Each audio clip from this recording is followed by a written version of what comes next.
शान्ताकारं भुजगशयनं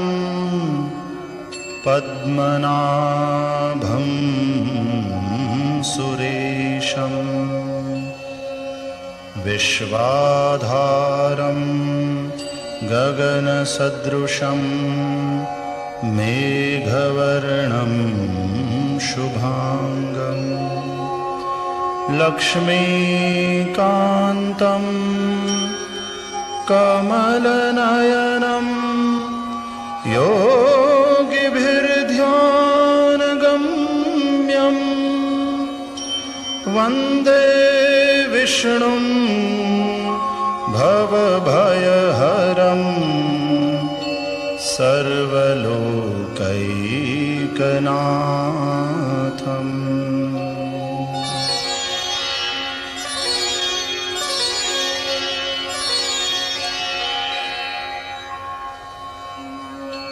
ओम श्री परमात्मने नमः। अथ श्री विष्णु सहस्रनाम स्तोत्रम् यस्य स्मरणमात्रेण जन्म संसार बन्धनात् विमुच्यते। नमस्तस्मै विष्णवे प्रभविष्णवे। नमः समस्तभूतानां आदिभूताय भूभृते अनेकरूपरूपाय विष्णवे प्रभविष्णवे। वैशम्पायन उवाच श्रुत्वा धर्मान् शेषेण पावनानि च सर्वशः युधिष्ठिरः शान्तनवम् पुनरेवाभ्यभाषत। युधिष्ठिर उवाच किमेकं दैवतं लोके किं वाप्येकं परायणं स्तुवन्तः कं कमर्चन्तः प्राप्नुयुर्मानवाः शुभम्। को धर्मः सर्वधर्माणां भवतः परमो मतः किं जपन्मुच्यते जन्तुर्जन्म संसार बन्धनात्। भीष्म उवाच जगत्प्रभुं देवदेवम् अनन्तं पुरुषोत्तमं स्तुवन्नाम सहस्रेण पुरुषः सततोत्थितः। तमेव चार्चयन् नित्यं भक्त्या पुरुषमव्ययं ध्यायन् स्तुवन् नमस्यंश्च यजमानस्तमेव च। अनादिनिधनं विष्णुं सर्वलोकमहेश्वरं लोकाध्यक्षं स्तुवन्नित्यं सर्वदुःखातिगो भवेत्। ब्रह्मण्यं सर्वधर्मज्ञं लोकानां कीर्तिवर्धनं लोकनाथं महद्भूतं सर्वभूतभवोद्भवम्।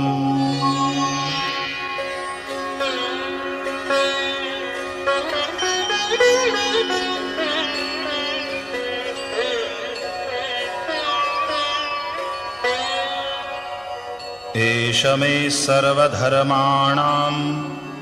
धर्मोऽधिकतमो मतः यद्भक्त्या पुण्डरीकाक्षं स्तवैरर्चेन्नरः सदा। परमं यो महत्तेजः परमं यो महत्तपः परमं यो महद्ब्रह्म परमं यः परायणम् पवित्राणां पवित्रं यो मङ्गलानां च मङ्गलम् दैवतं देवतानां च भूतानां यो व्ययः पिता यतः सर्वाणि भूतानि भवन्त्यादियुगागमे यस्मिंश्च प्रलयं यान्ति पुनरेव युगक्षये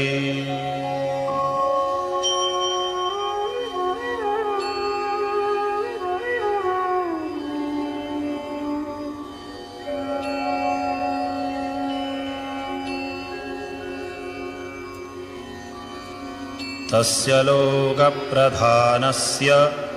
जगन्नाथस्य भूपते विष्णोर्नाम सहस्रं मे शृणु पापभयापहम् यानि नामानि गौणानि विख्यातानि महात्मनः ऋषिभिः परिगीतानि तानि वक्ष्यामि भूतये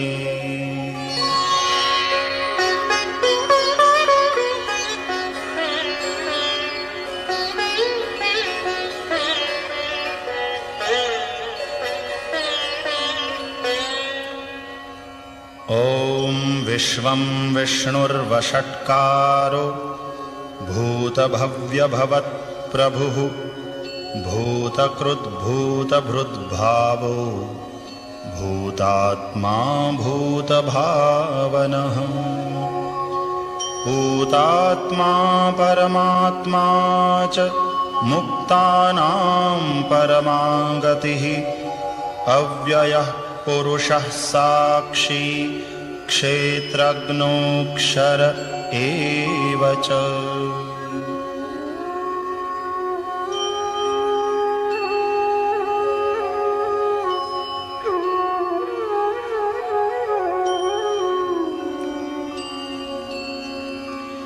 योगो योगविदां नेता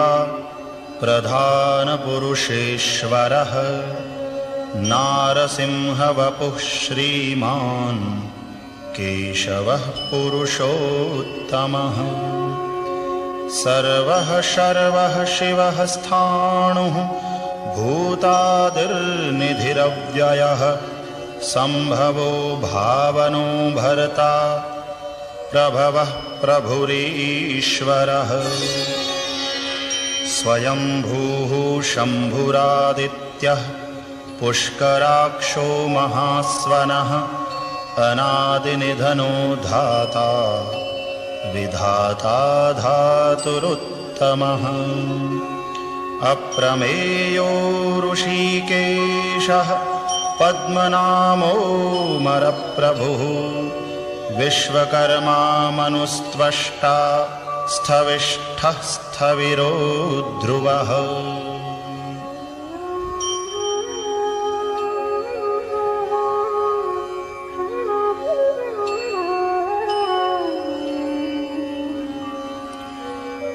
अग्राह्यः शाश्वतः कृष्णो लोहिताक्षः प्रतर्दनः प्रभूतस्त्रिककुब्धाम पवित्रं मङ्गलं परम् ईशानः प्राणदः प्राणो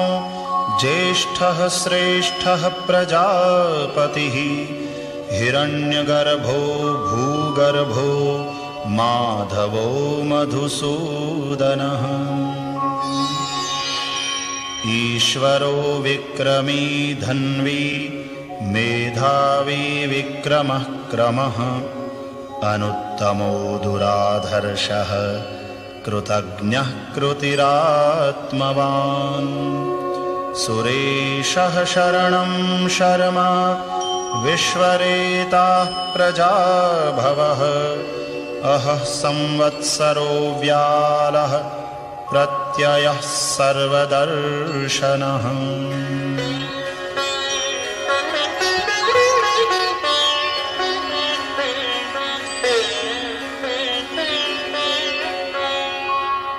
अजः सर्वेश्वरः सिद्धः सिद्धिः सर्वादिरच्युतः वृषा कपिरमेयात्मा सर्वयोगविनिःसृतः वसुर्वसुमनाः सत्यः समात्मा संमितः समः अमोघः पुण्डरीकाक्षो वृषकर्मा वृषाकृतिः रुद्रो बहुशिरा बभ्रुर्विश्वयोनिः शुचिश्रवाः अमृतः शाश्वतस्थाणुः वरारोहो महातपाः सर्वगः सर्वविद्भानुर्विश्वक्सेनो जनार्दनः वेदो वेदविदव्यङ्गो वेदाङ्गो वेदवित् कविः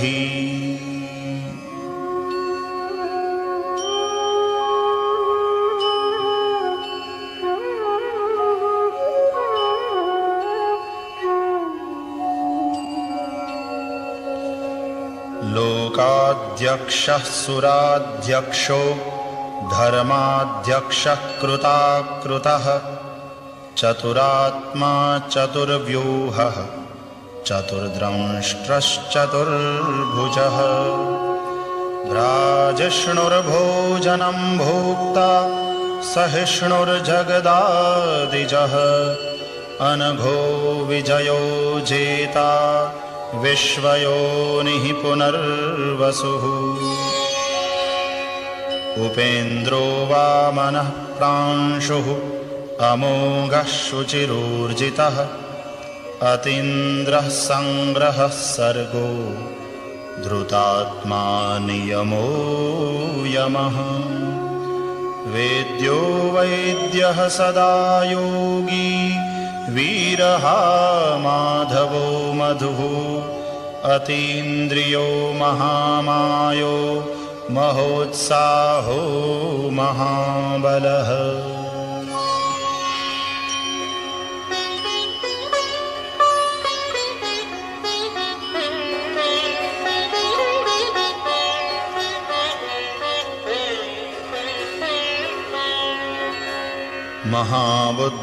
महाबुद्धिर्महावीर्यो महाशक्तिर्महाद्युतिः अनिर्देश्य वपुः श्रीमान् अमेयात्मा महादृधृक् महेश्वासो महीभर्ता श्रीनिवासः सतां गतिः अनिरुद्धः सुरानन्दो गोविन्दो गोविदाम्पतिः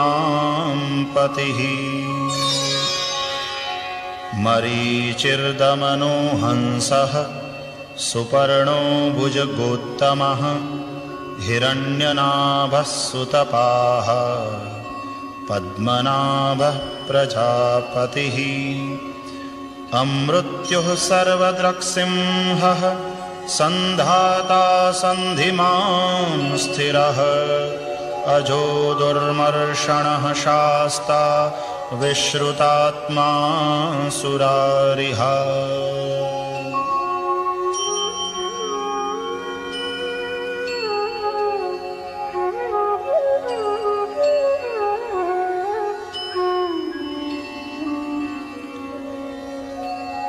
गुरुर्गुरुतमो धाम सत्यः सत्यपराक्रमः निमिषो निमिषस्रग्वी वाचस्पतिरुदारधीः अग्रणीर्ग्रामणीः श्रीमान् न्यायो नेता समीरणः सहस्रमूर्धा विश्वात्मा सहस्राक्षः सहस्रपात् आवर्तनो निवृत्तात्मा संवृतः संप्रमर्दनः अहः संवर्तको वह्निः अनिलो धरणीधरः सुप्रसादः प्रसन्नात्मा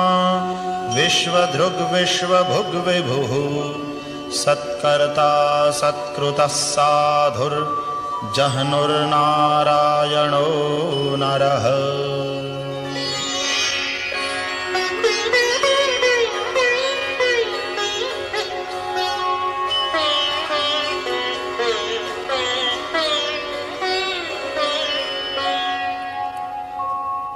असंख्येयो प्रमेयात्मा विशिष्टः शिष्टकृच्छुचिः सिद्धार्थः सिद्धसंकल्पः सिद्धिदः सिद्धिसाधनः। वृषा हि वृषभो विष्णुर्वृषपर्वा वृषोदरः वर्धनो वर्धमानश्च विविक्तश्रुतिस्सागरः।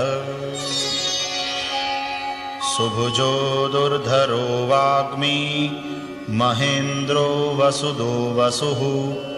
नैकरूपो बृहद्रूपः शिपिविष्टः प्रकाशनः। ओजस्तेजोद्युतिधरः प्रकाशात्मा प्रतापनः रुद्धः स्पष्टाक्षरो मन्त्रः चन्द्रांशुर्भास्करद्युतिः।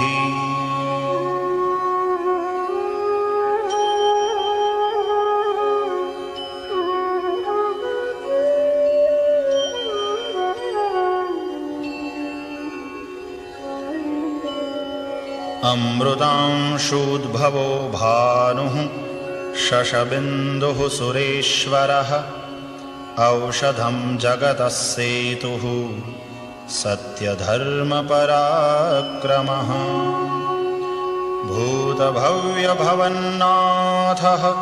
पवनः पावनो नलः कामः कामकृत्कान्तः कामः कामप्रदः प्रभुः। युगादिकृद्युगावर्तो नैकमायो महाशनः अदृश्यो व्यक्तरूपश्च सहस्रजिदनन्तजित्। इष्टो विशिष्टः शिष्टेष्टः शिखण्डी नहुषो वृषः क्रोधः क्रोधकृत्कर्ता विश्वबाहुर्महीधरः।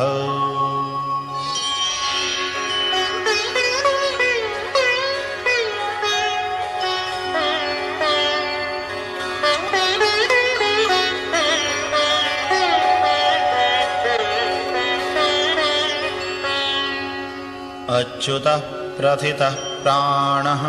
प्राणदो वासवानुजः अपान्निधिरधिष्ठानम् अप्रमत्तः प्रतिष्ठितः। स्कन्दः स्कन्दधरो धुर्यो वरदो वायुवाहनः वासुदेवो बृहद्भानुः आदिदेवः पुरन्दरः।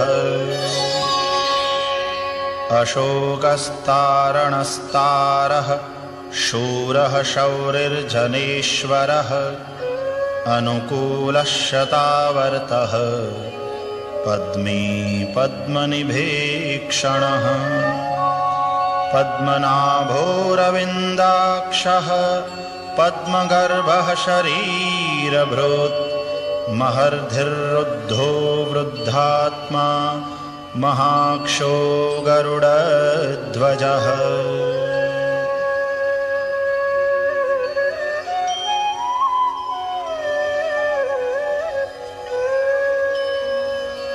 अतुलः शरभो भीमः समयज्ञो हविर्हरिः सर्वलक्षणलक्षण्यो लक्ष्मीवान् समितिञ्जयः। विक्षरोरोहितो मार्गो हेतुर्दामोदरः सहः महीधरो महाभागो वेगवानमिताशनः। उद्भवः क्षोभणो देवः श्रीगर्भः परमेश्वरः करणं कारणं कर्ता विकर्ता गहनो गुहः व्यवसायो व्यवस्थानः संस्थानस्थानदो ध्रुवः परर्धिः परमः स्पष्टः तुष्टः पुष्टः शुभे क्षणः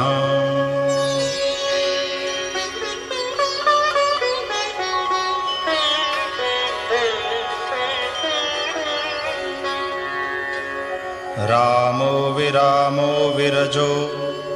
मार्गो नेयो नयो नयः वीरः शक्तिमतां श्रेष्ठो धर्मो धर्मविदुत्तमः वैकुण्ठः पुरुषः प्राणः प्राणदः प्रणवः पृथुः हिरण्यगर्भः शत्रुघ्नो व्याप्तो वायुरधोक्षजः ऋतुः सुदर्शनः कालः परमेष्ठी परिग्रहः उग्रः संवत्सरो दक्षो विश्रामो विश्वदक्षिणः विस्तारस्थावरस्थाणुः प्रमाणं बीजमव्ययम् अर्थोऽनर्थो महाकोशो महाभोगो महाधनः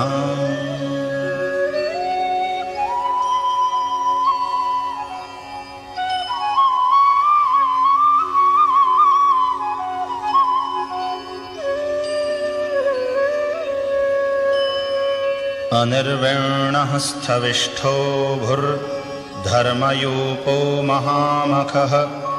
नक्षत्रनेमिर्नक्षत्री क्षमः क्षामः समीहनः यज्ञ इज्यो महेज्यश्च क्रतुः सत्रं सतां गतिः सर्वदर्शी विमुक्तात्मा सर्वज्ञो ज्ञानमुत्तमम् सुव्रतः सुमुखः सूक्ष्मः सुघोषः सुखदः सुहृत् मनोहरोजितक्रोधो वीरबाहुर्विदारणः स्वापनः स्ववशो व्यापी नैकात्मानैककर्मकृत् वत्सरो वत्सलो वत्सी रत्नगर्भो धनेश्वरः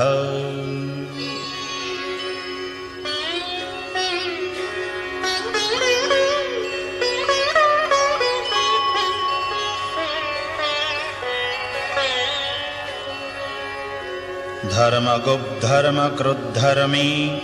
सदसत्क्षरमक्षरम् अविज्ञाता सहस्रांशुः विधाता कृतलक्षणः गभस्तिनेमिः सत्त्वस्थः सिंहो भूतमहेश्वरः आदिदेवो महादेवो देवेशो देवभृद्गुरुः उत्तरो गोपतिर्गोप्ता ज्ञानगम्यः पुरातनः शरीरभूतभृद्भोक्ता कपीन्द्रो भूरिदक्षिणः सोमपोऽमृतपः सोमः पुरुजित्पुरुषोत्तमः विनयो जयः सत्यसन्धो दाशार्हः सात्वतां पतिः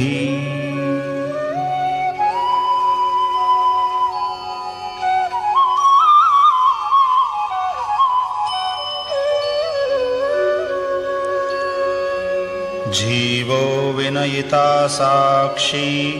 मुकुन्दो मितविक्रमः अम्भो निधिरनन्तात्मा महोदधिशयोऽन्तकः अजो महार्हः स्वाभाव्यो जितामित्रः प्रमोदनः आनन्दो नन्दनो नन्दः सत्यधर्मा त्रिविक्रमः महर्षिः कपिलाचार्यः कृतज्ञो मेदिनीपतिः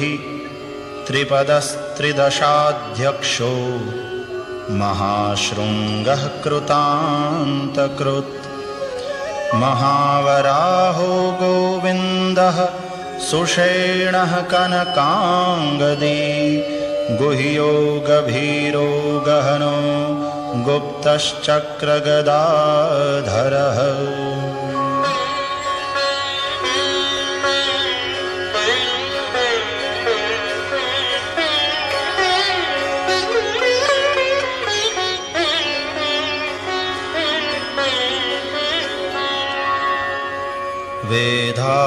वेधास्वाङ्गोजितः कृष्णो दृढः सङ्कर्षणोच्युतः वरुणो वारुणो वृक्षः पुष्कराक्षो महामनाः भगवान् भगहानन्दी वनमाली हलायुधः आदित्यो ज्योतिरादित्यः सहिष्णुर्गतिसत्तमः सुधन्वा खण्डपरशुर्दारुणो द्रविणप्रदः दिवि स्पृक् सर्वदृग्व्यासो वाचस्पतिरयो निजः त्रिसामासामगस्साम निर्वाणं भेषजं भिषक् सन्न्यासकृच्छमः शान्तो निष्ठा शान्तिः परायणः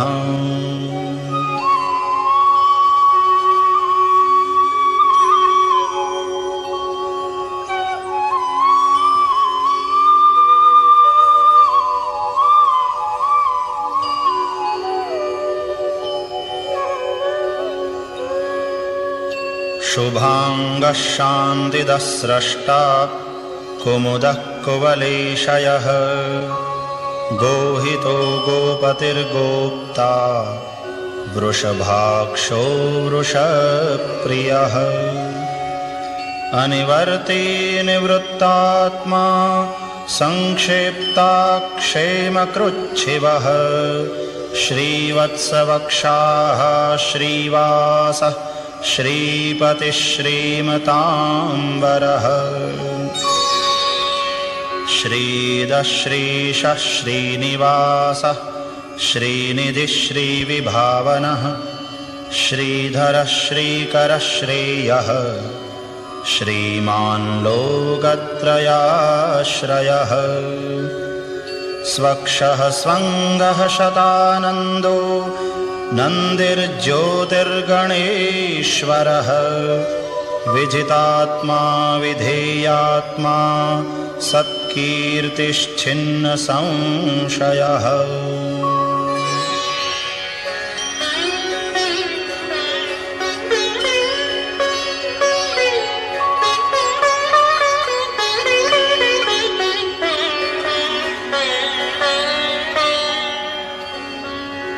उदीर्णः सर्वतश्चक्षुः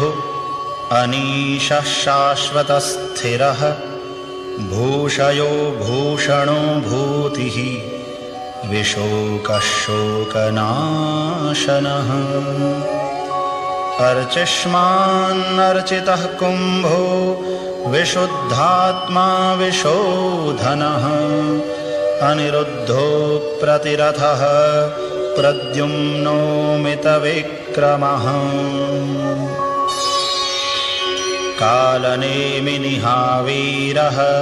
शौरिः शूरजनेश्वरः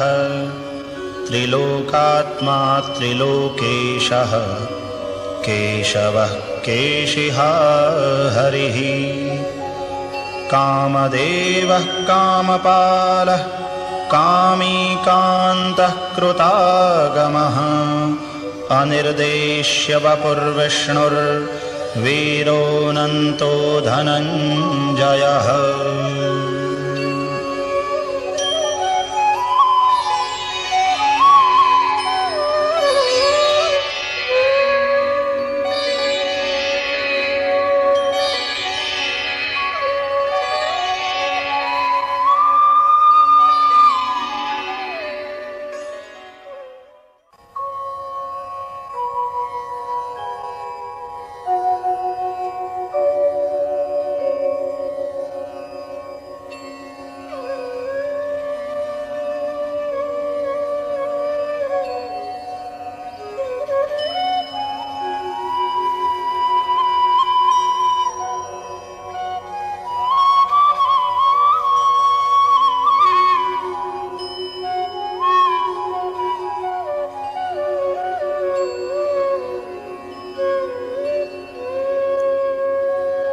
ब्रह्मण्यो ब्रह्मकृद्ब्रह्मा ब्रह्म ब्रह्मविवर्धनः ब्रह्मविद्ब्राह्मणो ब्रह्मी ब्रह्मज्ञो ब्राह्मणप्रियः महाक्रमो महाकर्मा महातेजा महोरगः महाक्रतुर्महायज्वा महायज्ञो महाहविः स्तव्यस्तव प्रियस्तोत्रम् स्तुतिस्तोतारणप्रियः पूर्णः पूरयिता पुण्यः पुण्यकीर्तिरनामयः मनोजवस्तीर्थकरो वसुरेता वसुप्रदः वसुप्रदो वासुदेवो वसुर्वसुमना हविः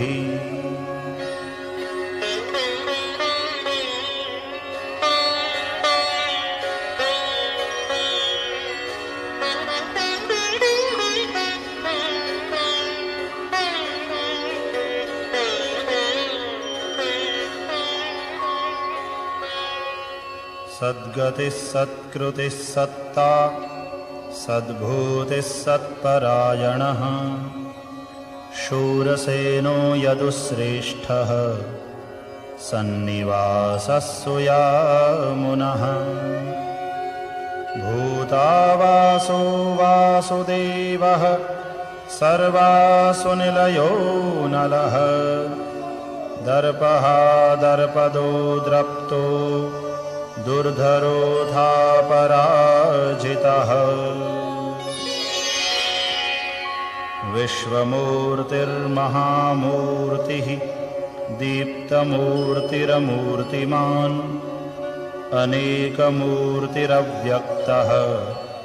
शतमूर्तिः शताननः एकोनैकः सवः कः किम् यत्तत्पदमनुत्तमम् लोकबन्धुर्लोकनाथो माधवो भक्तवत्सलः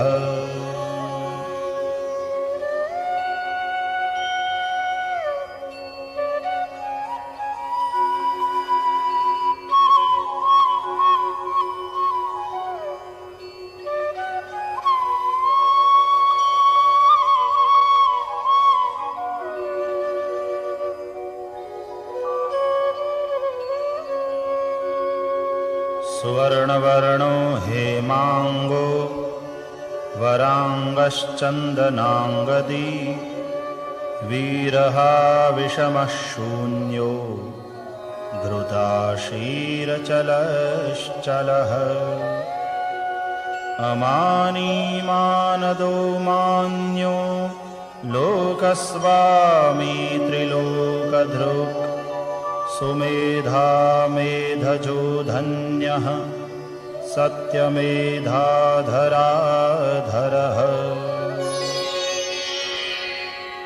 तेजो वृषोद्युतिधरः सर्वशस्त्रभृतांवरः प्रग्रहो निग्रहो व्यग्रो नैकशृङ्गो गदाग्रजः चतुर्मूर्तिश्चतुर्बाहुः चतुर्व्यूहश्चतुर्गतिः चतुरात्मा चतुर्भावः चतुर्वेदविदेकपात्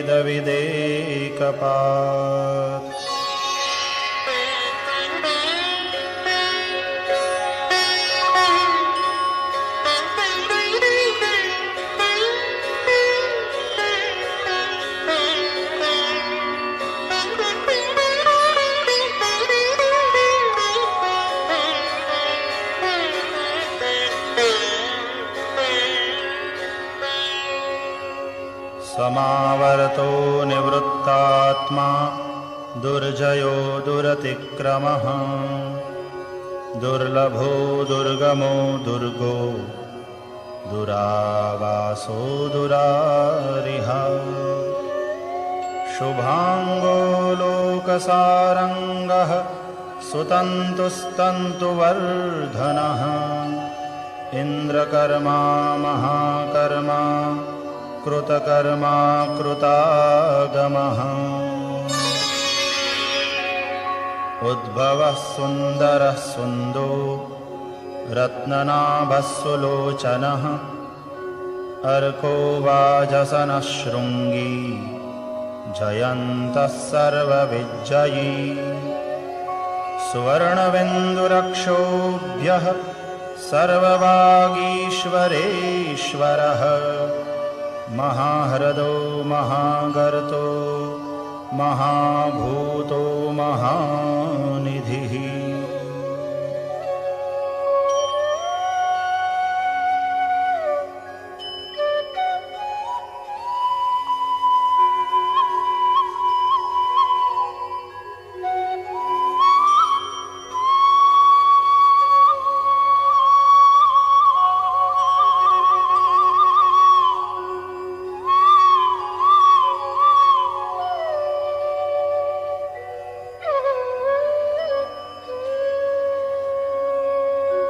कुमुदः कुन्दरः कुन्दः पर्जन्यः पावनो निलः अमृतांशोऽमृतवपुः सर्वज्ञः सर्वतोमुखः सुलभः सुव्रतः सिद्धः शत्रुजिच्छत्रुतापनः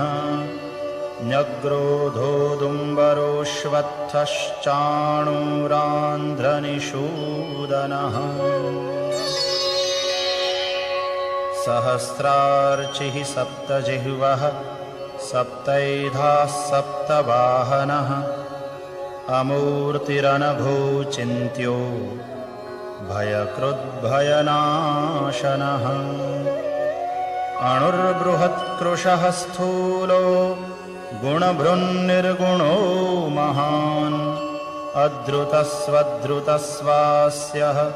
प्राग्वंशो वंशवर्धनः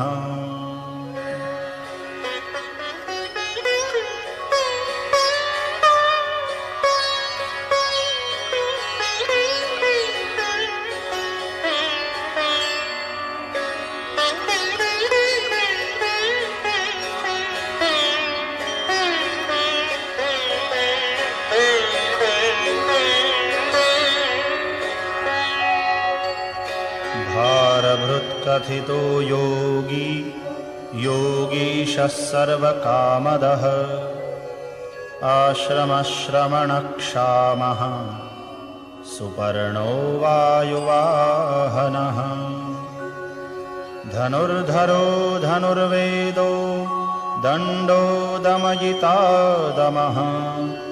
अपराजितः सर्वसहो नियन्ता नियमो यमः सत्त्ववान् सात्विकः सत्यः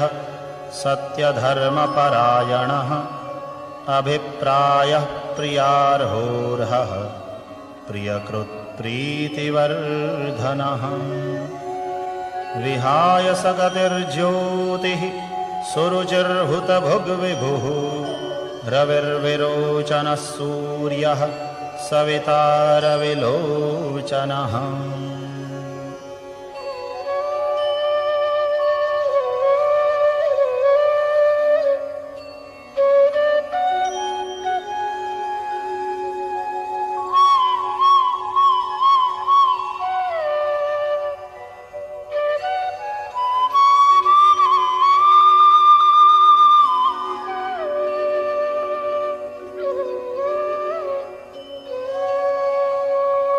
अनन्तो हुतभुग्भोक्ता सुखदो नैकजोऽग्रजः अनिर्विण्णः सदामर्षि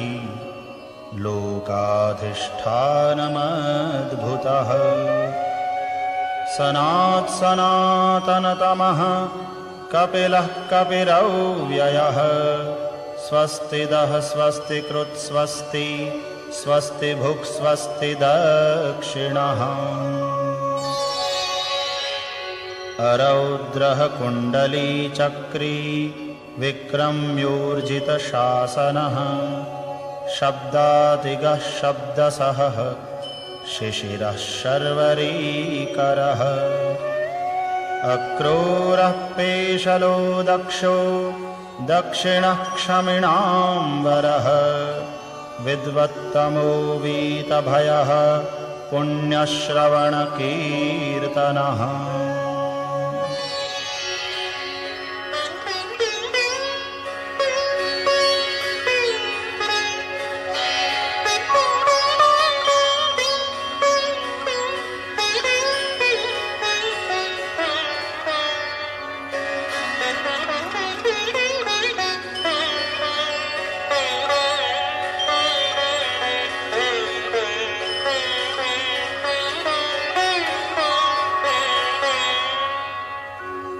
उत्तारणो दुष्कृतिः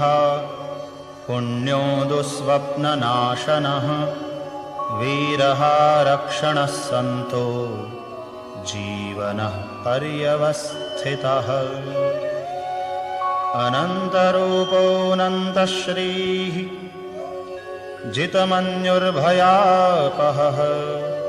चतुरस्रो गभीरात्मा विदिशो व्यादिशो दिशः अनादिर्भूर्भुवो लक्ष्मीः सुवीरो रुचिराङ्गदः जननो जनजन्मादिर्भीमो भीमपराक्रमः आधारनिलयो धाता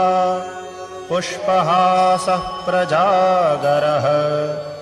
ऊर्ध्वगः सत्पथाचारः प्राणदः प्रणवः पणः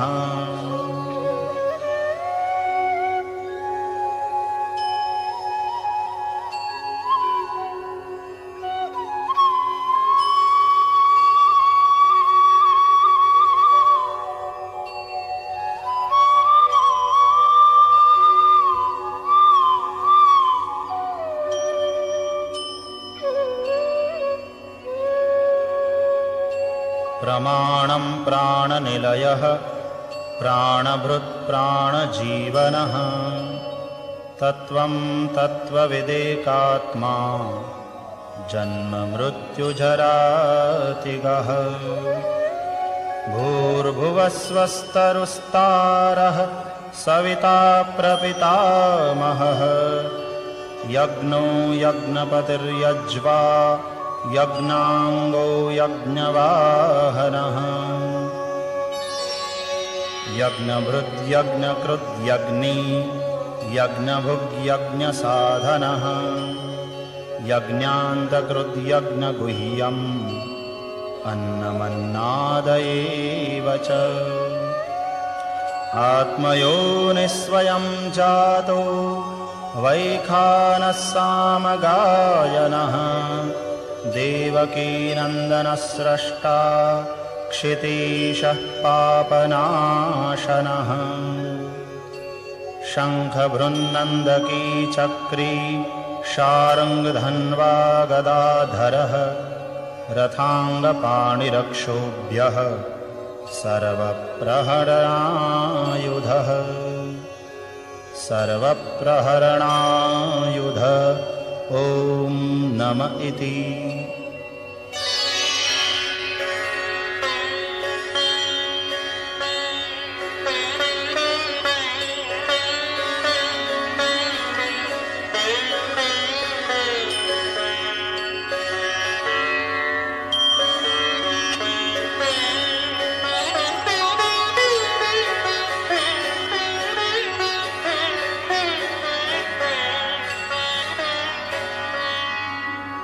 इतीदं कीर्तनीयस्य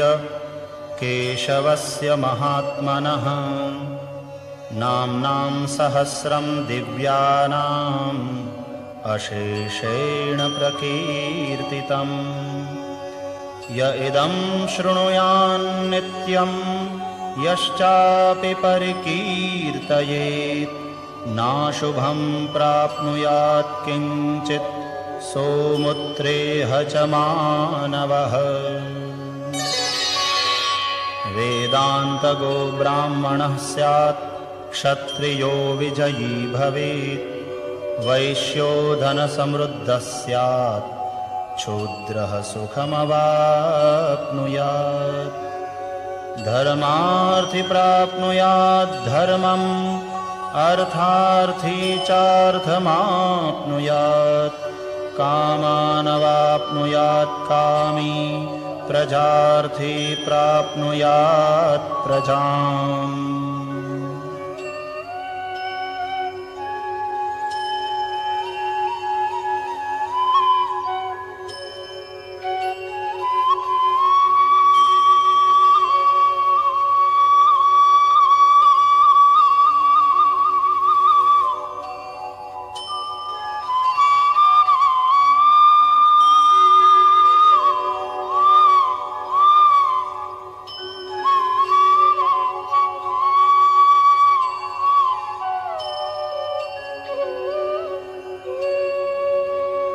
भक्तिमान्यः सदोत्थाय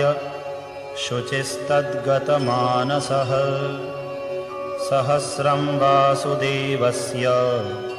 नाम्नामेतत्प्रकीर्तये यशः प्राप्नोति विपुलं ज्ञातिप्राधान्यमेव च अचलां श्रियमाप्नोति श्रेयः प्राप्नोत्यनोत्तमम् न भयं क्वचिदाप्नोति वीर्यं तेजश्च विन्दति भवत्यरोगोद्युतिमान् बलरूपगुणान्वितः रोगार्तो मुच्यते रोगात् बद्धो मुच्येत बन्धनात् भयान्मुच्येत भीतस्तो मुच्येतापन्न आपदः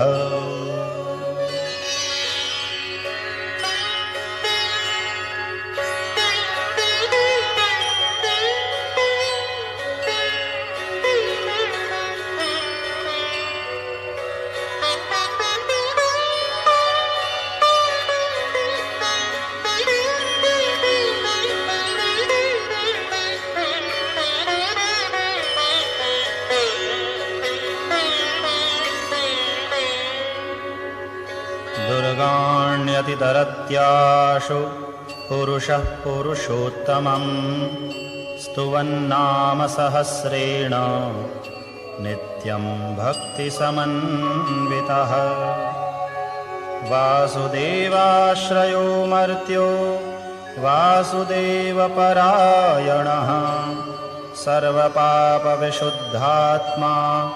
याति ब्रह्म सनातनम् न वासुदेवभक्तानाम् अशुभं विद्यते क्वचित् जन्ममृत्युजराव्याधि भयं नैवोपजायते इमं स्तवमधीयानः श्रद्धाभक्तिसमन्वितः युज्येतात्मसुखक्षान्ति श्रीधृतिस्मृतिकीर्तिभिः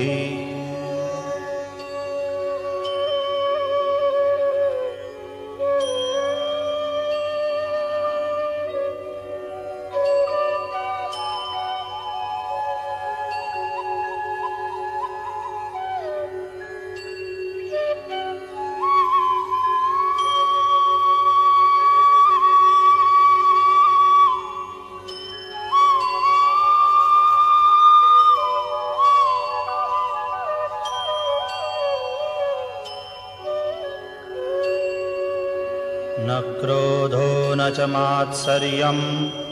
न लोभो नाशुभा मतिः भवन्ति कृतपुण्यानां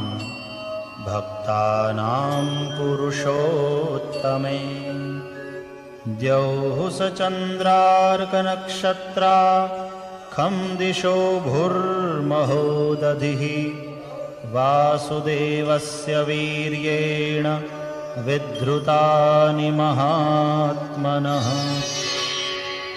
ससुरासुरगन्धर्वं सयक्षोरगराक्षसं जगद्वशे वर्ततेदं कृष्णस्य सचराचरम् इन्द्रियाणि मनोबुद्धिः सत्त्वं तेजो बलं धृतिः वासुदेवात्मकान्याहुः क्षेत्रं क्षेत्रज्ञ एव च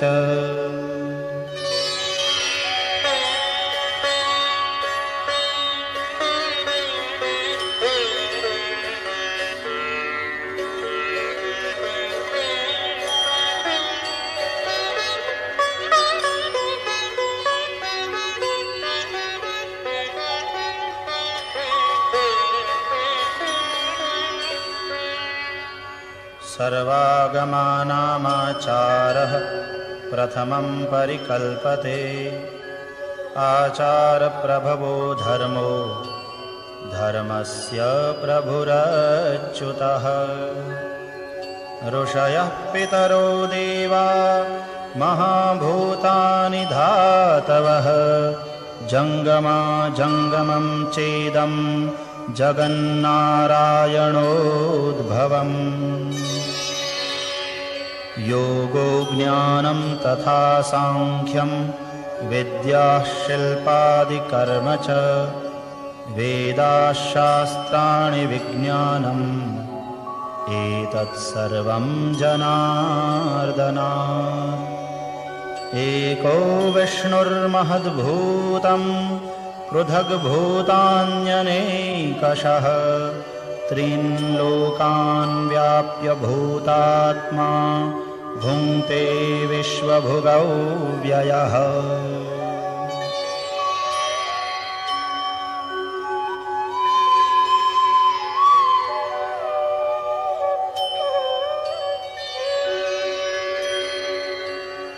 इमं स्तवं भगवतो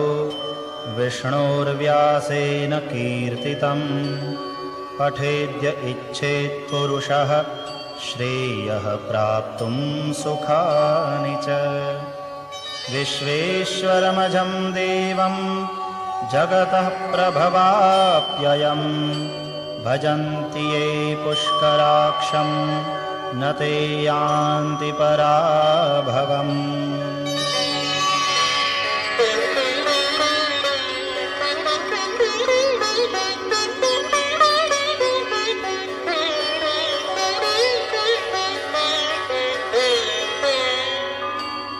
ॐ तत्सदिति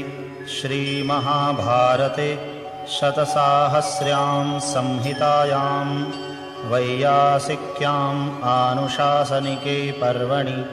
भीष्मयुधिष्ठिरसंवादे श्रीविष्णोर्दिव्यसहस्रनामस्तोत्रम्